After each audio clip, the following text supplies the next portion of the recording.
Bueno, ahora vamos a escuchar a José Luis Pareja Rivas.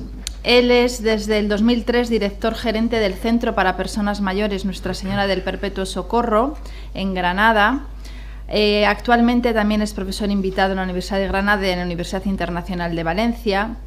Él ha sido secretario general de Cáritas Diocesanas en Tánger, responsable técnico de Cáritas Diocesana en Granada, licenciado en Antropología Social y Cultural, diplomado en Trabajo Social por la Universidad, y me consta que ahora doctorando en esta universidad, en nuestro programa de Derecho y Ciencias Sociales. Bueno, ha cursado diferentes posgrados, máster en Dirección y Gestión de Centros para Mayores, socio numerario de la Sociedad Española de Geriatría y Gerontología, y también es escritor prolífico y coautor de varias publicaciones sobre personas mayores. Le agradecemos que esté aquí con nosotros y él nos va a hablar sobre ética y mayores. Así que cuando quieras. Gracias.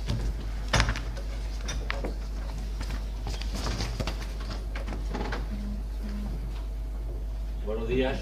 Oye, muy bien, me interesa mucho lo que has dicho, el informe CEIM también. Te mando el enlace. Sí.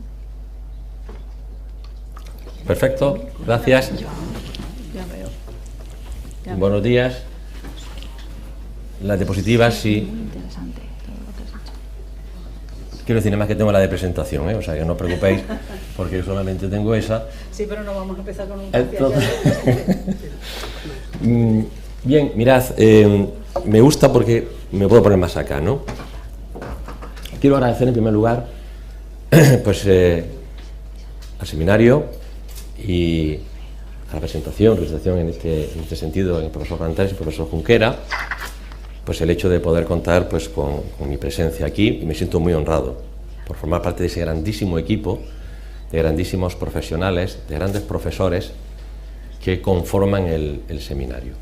También quiero dar las gracias, en este caso, a la profesora Ana, catedrática, directora del Departamento de Filosofía del Derecho, y me hace ilusión porque yo es que, como ella bien dice, yo soy doctorando aquí en esta facultad, que considero mía, puedo considerarla también mía. Totalmente. Y me hace mucha ilusión porque yo, yo estoy en el tercer año, y todos los años yo tengo que coger, al principio de curso, se hacen aquí las conferencias, y yo veo un vídeo, y yo tengo que hacer los resúmenes y tal. Entonces, pues yo ahora voy a salir de aquí, ¿no? Desde este lado, pues me hace también mucha ilusión. Vamos a ver, yo creo que destacar una cosa de lo que se ha comentado un poquito en mi referencia, en esa especie de currículum, ¿no? Yo soy antropólogo, y entonces esto hace que yo vea las cosas, sin yo quererlo, lo vea de forma diferente, o no de forma diferente, mejor dicho, veo diferente los comportamientos que tenemos las personas. Diferentes en el sentido de salirme un poquito, yo estoy en esta sala, pero la noción que yo siempre tengo es que estoy observando. Y eso me pasa en el ámbito, evidentemente, de la atención o de lo que son las personas mayores, ¿no? Tanto, bueno, los dos compañeros que tengo en la mesa, que son verdaderos puntales en lo que es el estudio de las personas mayores, comentan situaciones que son interesantes, el envejecimiento activo, el que ya los 65 años nunca son referencia, a partir de ahora y a partir de ahora, ¿no? Mirad, hace 15.000 años, un viejo tenía 30 años. Quiero decir, yo no sé si ahora el viejo tiene 65 años, digo porque a veces podemos confundirnos a la hora de plantear las cosas, ¿no? A lo mejor hay que hablar ya, como ya se habla evidentemente, de que la vejez no empieza a los 65, es decir, la vejez puede empezar a los 70 a lo mejor, ¿no? Y el tema está en que si la vejez empieza a los 70, a los 75 años, tendremos que plantearnos entonces cómo específicamente, si es necesario, prestamos especial atención. Por lo que os acabo de decir, 30 años antes era viejo, edad media 45, a principio del siglo XIX, siglo XX, la jubilación se hacía a los 50 años. Eran los viejos. Yo ya podía estar jubilado, pero claro. Entonces todo esto a mí me enmarca dentro de lo que es lo que yo tengo que comentaros, que es hablar sobre ética y personas mayores, ¿no? Y hablar sobre ética en el año 2018, en donde las generaciones que estamos aquí ahora mismo, que tenemos de de toda forma, ¿no? y número, y más mayores, menos mayores, y diferentes géneros, lógicamente, es muy complicado. Porque hasta ahora, en lo que yo, mi modesta opinión, lo que han sido parámetros de estudio perdurables están cambiando vertiginosamente. Es decir, comentábamos el otro día, la forma en la que nosotros hemos jugado, pues a lo mejor yo el burro el primero, o la que habéis jugado vosotras, vosotros, vuestros padres, vuestros abuelos, Colón, Jesús de Nazaret, no sé yo si el que hizo el Código Hammurabi, probablemente eran muy similares. Esto a partir del siglo XXI y en las tendencias que estamos ahora ya empezando a observar, no tiene nada que ver. Es decir, estamos ante un cambio. Yo a veces me siento como el profeta que está medio chiflado con un... No vaticino, pero yo lo que vengo a decir es que los parámetros que hasta ahora hemos tenido de análisis y de estudio cultural están cambiando tremendamente. Al menos están cambiando tremendamente en Occidente. Porque yo siempre me gusta, en este caso, por mi formación, pensamos que cuando hablamos de lo que pasa en el mundo, y nos ponemos como referente, ¿no? Pues para mí me da exactamente igual la última tribu que esté en el último confín de la selva amazónica, ¿no? Entonces, desde nuestra cultura fundamentalmente occidental, tenemos que empezar a posicionar, y tenéis que daros cuenta que probablemente lo que yo estoy diciendo os va a resbalar. Pero porque eso también es lógico, porque no proyectamos, como decía Alfredo, jamás a largo plazo. Deciros que en el año 2050 vamos a ser, si llegamos, como también decía bien Alfredo, vamos a llegar a ser 1.600 millones de viejos. A mí, plin, si yo mañana me voy a la Pachá, quiero decir, yo estoy estupendamente bien. Es decir, esa capacidad de proyección es muy complicado, y por eso a veces, cuando incluso los que tenéis capacidad de trabajar, de decisión, es muy importante que lideréis, como bien ha dicho Alfredo, que lideréis también vosotras en este caso, pero sobre todo que despertemos esas conciencias, porque actualmente, insisto, en el siglo XXI, en donde tenemos la suerte ahora de que en una sala podemos dormirnos, si no nos gusta el ponente, podemos chatear o WhatsApp, esto es que está cambiando realmente. Incluso el concepto de ética es lo que yo voy viendo, ¿no? O lo que yo voy estudiando en mi modestia. ¿La ética qué es? Yo he cometido una osadía, porque yo siempre he escuchado hablar de ética, de moral, y yo al final siempre me he hecho un lío. Y si yo probablemente os preguntara a cada uno de vosotros qué es la ética o qué es la moral, pues probablemente cada uno tiene su propia idea, o puede tener una idea general, luego habrá que decirle sí sobre lo que piensas, pero tú realmente qué es lo que haces, ¿no? Es decir, porque una cosa es lo que yo proyecto o lo que yo creo que debo de, y otra cosa es lo que yo digo, ¿no? En ese sentido, en mi modesta visión, el concepto de ética o de moral, pues vendría a ser, lo vengo a decir en la publicación, es decir, la moral, digo para que gráficamente, si me permitís los que lo sabéis, la moral es un camino. Imaginaos que la moral, en vez de yo definiros, la moral es el conjunto de placeres, no, moral, una carretera o varias carreteras, porque insisto, la moral de aquí no es igual probablemente que la moral que se puede tener, a lo mejor, en otra cultura, ¿vale? Aunque haya principios fundamentales. La moral son caminos, carreteras.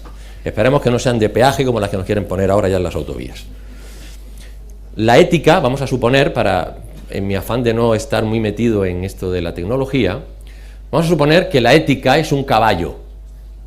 Voy a haber dicho el último Porsche 745, no, vamos a entender que la ética es un caballo. Y vamos a entender que ese caballo, cada uno de vosotros estáis encima de ese caballo. No todos el mismo caballo, porque evidentemente lo hundís, pero cada uno tiene su propio caballo. Y cada uno tiene que decidir, o puede decidir, si coge este camino o no. ¿Qué es lo que realmente, quién realmente mueve ese caballo? Perdón, el caballo sería la ética. Moral, esto lo mismo me crucifican, lo siento. Moral, camino. Ética, caballo. La mano que guía el caballo, que soy yo, es el que me va a llevar por diferentes lugares. Eso sería, en ese sentido, el planteamiento de vuestros actos. Hay unos caminos generales, grandes, que hemos considerado siempre. Y esos caminos son el deber de o el derecho a la vida, caminos que están ahí, que además duran mucho tiempo, son muy buenas carreteras, ¿eh? Pero ¿sabéis lo que pasa? Que últimamente estamos tendiendo, en lo que yo veo, ese caballo que cada uno llevamos es variable. Puede coger un camino o no, puede coger otro camino diferente. Y sobre todo, lo importante es que yo soy el que lo llevo y construyo mi propio itinerario. Luego, la ética en ese sentido es la aplicación que yo quiero hacer o el camino si yo me interesa cogerlo o no. ¿Qué es lo que ha pasado? Mira, pues hasta las generaciones nuestras, o un poquito antes, todo el mundo ha entendido que había un camino y que todos con el mismo caballo por el mismo camino. Pero esto cada vez es más diferente, porque incluso a veces cambiamos de caballo, según me va interesando. Quizás os enrolla más el tema, pero moral es ese camino, la ética es la aplicación que yo quiero hacer sobre ese camino, ¿me interesa o no me interesa? Y lo construyo yo a mi propio beneficio o no. Actualmente hablamos de comportamientos éticos, pero fundamentalmente sobre mi comportamiento, que es el que justifica a los de los demás. Yo tengo 2 hijos y yo, como dicen ellos, alucino cuando a mí un niño de 14 años me dice que lo importante es trincar lo que se pueda y tirar para adelante. ¿Eso es un planteamiento ético o no? Claro, sería antiético, pero el problema es, para él no lo es. Y si yo llevo el caballo y yo gestiono el caballo, ¿quién me dice a mí que eso no se puede convertir en una corriente ética, como la hemos tenido a lo largo de la historia, ¿no? No estoy diciendo nada nuevo. ¿Me explico aquí o no? Ya sé que a estas horas es un poco petardo, pero es que tenía que decirlo. Es decir, ese es el planteamiento ético frente a lo que vamos a ver que son las personas mayores. Insisto, ¿cómo dirijo yo, en este caso, mi caballo y por dónde quiero llevarlo? Hasta ahora todo me lo decían y yo interpretaba. Ahora yo soy el que decido cuándo, cómo y por qué. Y además lo justifico. El otro día detienen a un narcotraficante y el narcotraficante viene a decir algo que también me dicen mis hijos en los institutos y que podéis pensar vosotros. Es decir, pero yo a quién le hago mal. Si al quien yo le vendo la droga, la compra porque quiere. Concepto de libertad. Es decir, yo no obligo a nadie. No sé si intento transmitiros todo lo que son estos nuevos planteamientos justificados que implican un cambio en lo cual nosotros tenemos una responsabilidad no de intentar desactivarlo, pero sí de intentar al menos con, no sé si ya con ejemplo, con forma de llevarlo a cabo. Otro ejemplo que os digo. Mi hijo lo pillo en una mentira. Y me dice una cosa que me cuestiona. José Luis, no está bien que tú hagas esto, no está bien que mientas. Y me dice, ¿es que tú nunca mientes? Y tú cuando mientes, ¿a ti quién te regaña?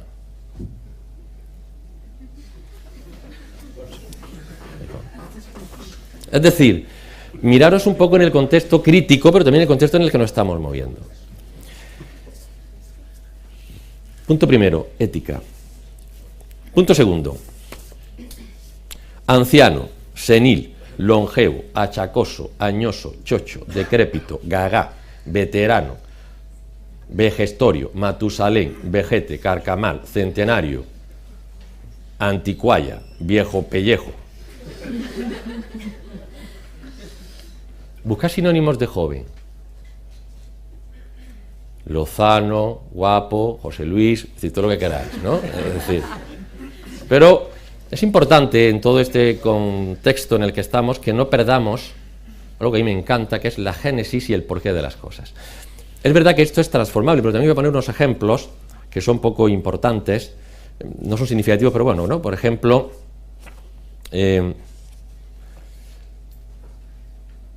loro viejo no aprende a hablar. Eso para la alianza. Loro viejo no aprende a hablar, ya está. Loro viejo no aprende a hablar.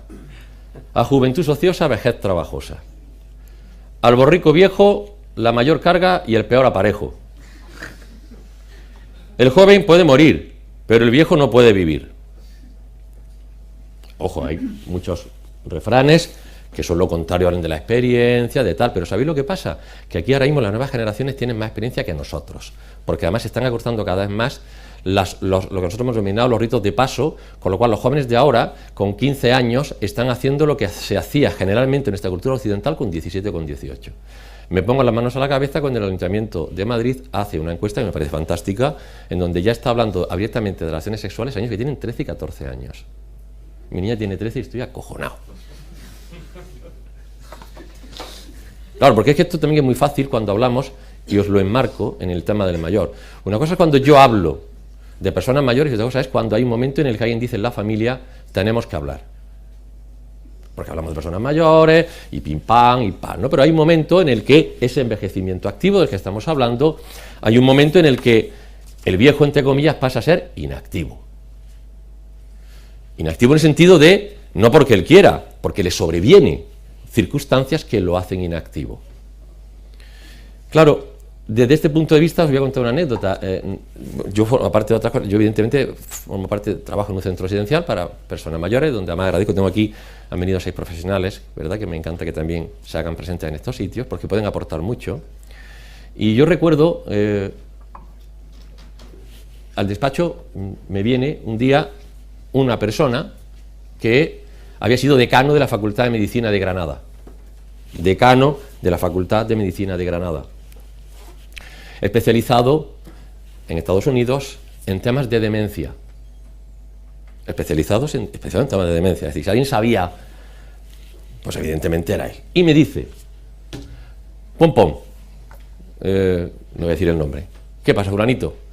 Dice, mira, tengo un problema. Porque tenía a su mamá en el centro. Dice, tengo un problema. Digo, ¿qué te pasa? Dice, necesito que me ayudes.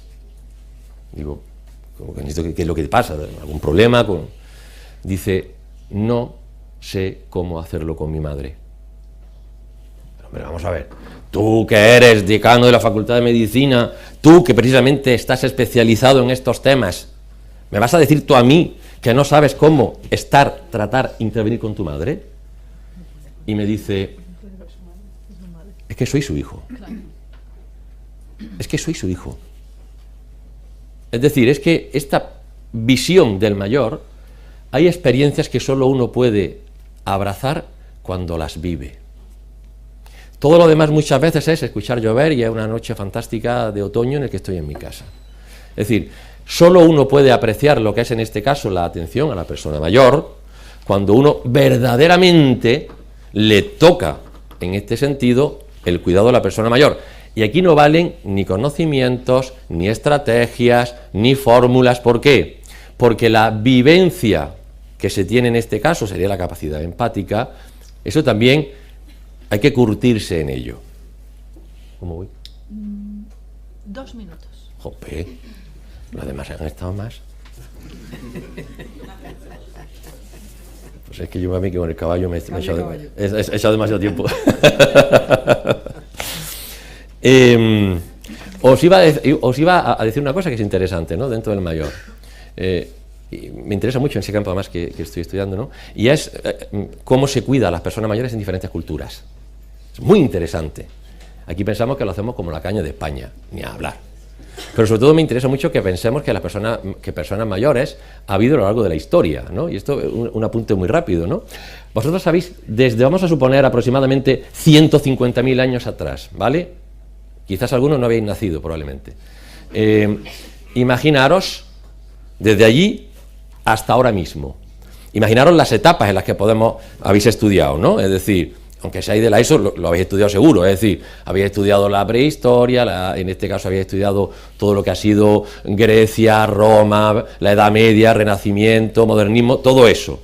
¿En qué época creéis que es cuando más se está tratando mejor a las personas mayores? No, tú, sí. En Egipto. Bueno, no creas, ¿eh? No. En la prehistoria. En la prehistoria. En mi modesta opinión, aquí tenemos ahora un montón de recursos. Mirad, en la prehistoria, hace 100.000 años, hace 50.000 años, las personas mayores que morían con 30 años, eran viejos, eran considerados elegidos de los dioses para llegar a esa edad. Eran la caña de España. Eran aquellos que solo podían ocupar lugares de responsabilidad, aunque fueran situaciones muy básicas, ¿vale? Eran los chamanes, eran los gurús, eran las personas, insisto, que por llegar ahí eran sabios. pero que hemos avanzado en esta edad nosotros en ciento y pico mil años. Ahora somos más viejos, con lo cual tenemos que cuidarnos más por la cuenta que nos trae. Decía también el otro ejemplo en la modernidad, es decir, 50 años es cuando uno se jubilaba, ¿no? En el mundo moderno, la jubilación, el jubilari, el lanzar gritos de júbilo, que eso es lo que algunos esperemos si llegamos cuando nos jubilamos, si nos toca alguna pensión o algo, ¿no? El júbilo, resulta que se hacía a los 50 años. Vale. Frente a nuestra ética, frente a las personas mayores que estoy exponiendo, nos encontramos formas de actuación e intervención que no las interpretamos mal, que entendemos que son normales quizás porque también las tenemos entre nosotros. Por ejemplo, la negligencia.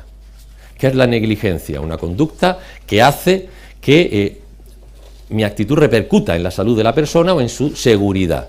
Y esa negligencia puede ser física, no le doy bien de comer, no lo alimento, estoy hablando ya en situaciones en las cuales esa persona no entra dentro. Pero quiero deciros, a veces la cotidianidad y no escuchar al viejo, en decirle paso de tu rollo, en no mostrarte el afecto, si tenéis abuelos y abuelas, darle muchos besos, acariciarlos mucho, que no esté de moda eso, me diría Silvio Rodríguez, aunque no esté de moda yo te pido una mano, ¿no? Es decir, es muy importante que vuestra actitud, porque al final de cuentas, nosotros teníamos, y ya voy a terminar entonces, teníamos una persona en nuestro centro que decía, una persona mayor, ¿no?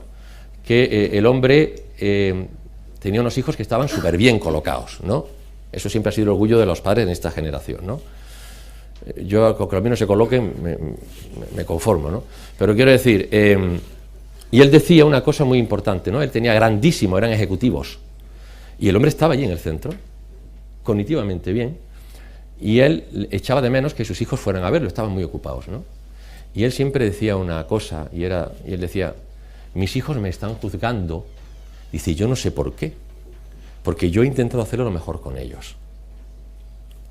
Cuando estéis en casa, estéis con vuestros padres, jo papá, qué tal, qué pesado, jo con la abuela, con la yaya, que es una petarda, pensad que de alguna forma el comportamiento que no tengáis con ellos quizás sea el que no tengan con vosotros, vuestros hijos o vuestros nietos. Gracias.